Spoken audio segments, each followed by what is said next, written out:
بلې خبره ځان پوهې کې یو د رسول الله صلی الله علیه وسلم سیرت دی او یو د رسول الله مبارک صلی الله علیه وسلم صورت دی. صورت د نبی علیہ السلام او سیرت د نبی علیہ السلام. د نبی علیہ السلام صورت څنګه و؟ د نبی علیہ السلام سترګې څنګه وې؟ د نبی علیہ السلام زلفې څنګه وې؟ د نبی علیہ السلام خوله مبارکه څنګه وه؟ د نبی علیہ السلام قد څنګه و؟ د نبی علیہ السلام رنگ څنګه و؟ د نبی علیہ السلام ویښته څنګه و؟ یو دا بیانول. ګیره څنګه وه؟ ویښتې څنګه و؟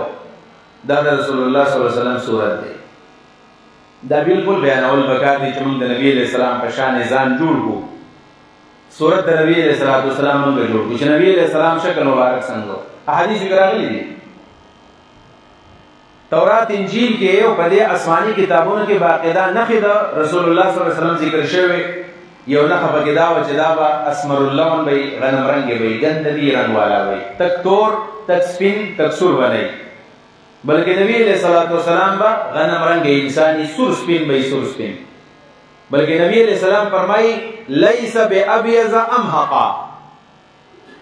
راویان وایي کنه صحابه چې نبی علیہ السلام لیس بابیض امحق دا معنا چې بیخي تک سپین نه و. بعضې خلکو عرب بیخي سپینې چونه داسې نه و نبی علیہ السلام. او نه نبی علیہ السلام خالص سور لیس باحمر تک سور هم نه و بلکې کان اسمر اللون. نبی علیہ السلام رنګ چو غنم رنګ غنم رنګ انسان به چې و نو دا به په عربو کې غنم رنګ انسان دا د حسن علامه ده. زمونږ په دې مشرق کې سپین رنګ خلک ښایسته او چې دا پلانې سپین دی یا د هغې نه پس پسې سور رنګ چې پلانې سور دی. سور سپین سړی سره سپینه ښځه دا د حسن علامه ده. د عربو چې کوم خاوره او د هغې کې معاشرت و په هغې کې به اسمر انسان چې غنم رنګ یې به نه به سور و نه به سپین و دا به د حسن علامه وه. نبي علیه السلام دغه شان رنګ دا رسول الله اجازه. دویم نمبر د رسول الله مبارک صلی الله علیه وسلم د قد په باره کې ذکر راغلی چې نبی علیہ السلام به لوړ به وي دنګ به وي او کچیت به وي. نو رسول الله مبارک صلی الله علیه وسلم صفت راغلی چې دا به ربع القامت به وي. ربع القامه درمیاني قد والا. لیس بالطویل ولا بالقصیر. نه به ډېر دنګ وي او نه به ډېر چیت وي. یعنی چې څوک نبی علیہ السلام ته ګوري و چې بس دا بالکل ټیک انسان دی. دنګ هم نه دی چیت هم نه دی درمیاني قد والا دی. درمیاني قد والا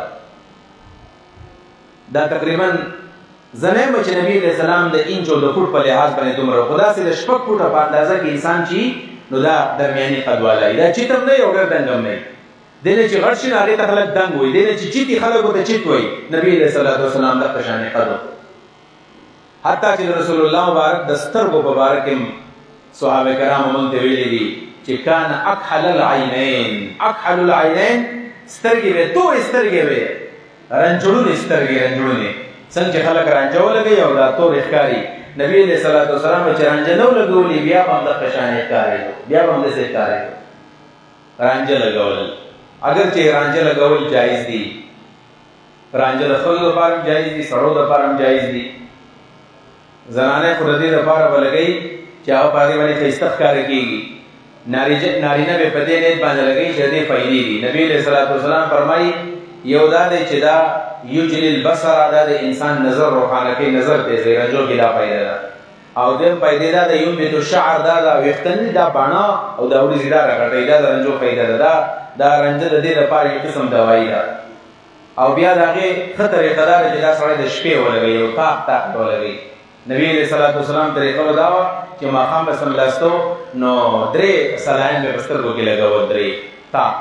بیا علما ویل 3 به څنګه لګوي. یو طریقه دا ده چې 3 سلاین سړی په ښې سترګې کې وهي او 3 په کسه سترګې کې وهي. یو طریقه دا او یو طریقه دا ده چې 2 په یو کې وهي یو په یو کې وهي. نو په دې طریقه باندې بیا 3 شوي. په یو حساب باندې 6 راځي 3 په دې بل حساب باندې 3 راځي چې 2 په دې کې وهي او باقاعده ورکته کوي یو په دې کې وهي 3 شي. او درېمه طریقه علما ښودلې ده یو سړی په دې کې بیا بل سړی په دې کې بل راواله نیم په دې کې وهلی شي نیم په دې کې وهلی شي. دا 3 طریقې د حدیثو نه ثابت دي چې د شپې به سړی څنګه سورمه لګوي څنګه نبي علیہ السلام رانجه لګول. دا طریقه ده خو نبي علیہ السلام بغیر د رنجو نه ښایسته و. دا د رسول الله علیه وسلم دغه نښه وه سترګې وې. او د هغې سره د رسول الله د ویښتو صفت هم راغلی دی. ښه ویښتې څنګه و؟ نبی علیہ السلام د ویښتو په باره کې راځي چې رسول الله ویښته بالکل داسې نه و چې دا ګونج ګونج او ګولګوتي ګونج ګونج ویښته د نبي علیه الصلاة والسلام نه بالجعد القطیع داسې نه و او نه د نبی علیه الصلاة والسلام ویښته بیخي نیغ و د چا ویښته بیخي نیغ وي ګاړو په هغې کې ګمنځ نه والی کېږي د ډېر نیغوالي د لاس او بعضې ویښته ګونج ډېر زیات نو هغه ګمنځ کول ډېر ګران چې لږ یې غټ کړي نو بیا هغه بیا پاکې ګمنځ بیا نه والی کېږي د رسول الله مبارک وسلم ویښته چې وو د ګونجو ویښتو او د نیغو ویښتو په منځ کې وو داسې وو چې ښکلې به اړول خو چې کله به دې ځای ته راښکته شول په دې کې بیا داسې کونټل غوندې صفت پکې راتلو خم به یې اغوستو په اخر کې به کونټل کېدل دا په حدیثو کې راغلی دي په دې وجه باندې خو چې چا به تورات او انجیل کتلی و او بیا به د نبي علیه السلام سره کله ملاقات وشو ورته به یې وکتل سترګو ته به یې وکتل او د ویښتو ته به یې وکتل او د رنګ ته به یې وکتل لیاقت ته به یې وکتل نو فور به دا د الله تعالی پیغمبر دی دا د الله پیغمبر دی لکه د دې واقعاتو نه یو واقعه ده چې نبي علیه الصلاة والسلام کله د 12 کالو 12 سالو نبي علیه السلام نو تره چې و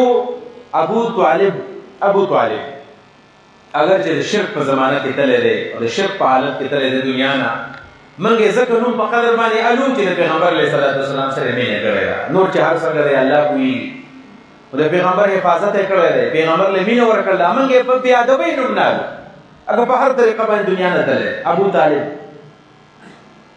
دا حضرت علی رضی الله عنه والد محترم دی والد ماجد هغه ته پته وه چې زما وراره دی یتیم دی او داسې یتیم دی چې مدر پدر یتیم دی مور یې مړه او پلار یې مړ دی پلار یې د پیدایش نه مخکې مړ دی او مور یې د پیدایش نه پس مړه ده خو د 6 کالو په کال کې کامل یتیم شوی و او د 10 کالو په عمر کې نیکه وفات شوی و نو نیکه یې مړ دی نیا یې مړه ده مور او پلار یې مړه دي خالص یتیم دی نو د 12 سالو ماشوم نو ترې سوچ وکړو چې دې هلک ته څه داسې چل ښودل غواړي چې سبا لوی شي لا به ځان څنګه ساتي نو په هغه زمانه کې د قریشو چې کوم پیشه وه کسب و نو هغه بزنس و تجارت نو حضرت ابو طالب راولګېدو د 12 کالو په عمر کې د ځان سره نبي علیه الصلاة والسلام د شام په سفر باندې روان کړو چې دا ماشوم به موږ ته ګوري چل به یاد کړي چې اخیستل به سړی څنګه کوي خرڅول به سړی څنګه کوي لکه دا ماشومان سړی جومات ته راولي نو هغه چل یاد کړي چې لمونځ به سړی څنګه کوي جمعې په مانځه کې به سړی څنګه کېږي اختر لمونځ به څنګه کېږي په دې طریقه باندې دا لمونځ یادېږي کله چې ابو طالب نبی علیه السلام د ځان سره روان کړی شام ته چې کله نږدې شو